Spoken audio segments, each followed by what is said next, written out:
Super news! வங்கி கணக்கில் ஜூலை 5ஆம் தேதி ரூபாய் 8500 செலுத்தப்படும். ராகுல் காந்தி அறிவிப்பு.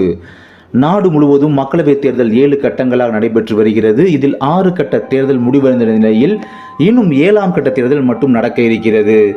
இதனையடுத்து ஜூன் 4ஆம் தேதி வாக்கு எண்ணிக்கை நடைபெறும். இந்த ஒரு சூழ்நிலையில் ஏழை மக்களின் வங்கி கணக்குகளில் கோடிக்கணக்கான ரூபாயை டெபாசிட் செய்ய இருப்பதாக ராகுல் காந்தி தெரிவித்துள்ளார்.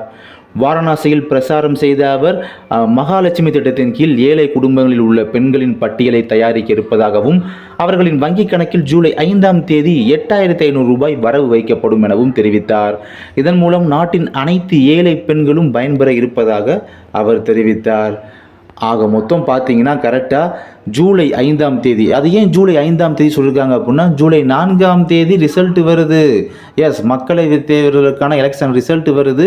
அதில் காங்கிரஸ் வெற்றி பெற்று விட்டார்கள் அப்படின்னா அதுக்கு மறுநாளே, எப்படி அந்த எலெக்ஷன் ரிசல்ட்டை பார்த்த மறுநாளே ஏழை மக்களுடைய கணக்கில் பார்த்தீங்கன்னா ஒவ்வொருடைய வங்கி கணக்கிலும் 8500 ரூபா வரவு வைக்க போகிறாங்க. ஒரு மிகப்பெரிய ஒரு ஆச்சரியமான விஷயமா இந்த ஒரு விஷயம் பார்க்கப்படுகிறது. பார்க்கலாம், ஜெயிக்க போகிறீர்களா என்பதை பற்றி பார்க்கலாம். இது மாதிரி விஷயங்களை நீங்கள் தெரிந்து கொள்வதற்கு தொடர்ந்து நமது சேனலோடு இணைந்திருங்கள். நன்றி.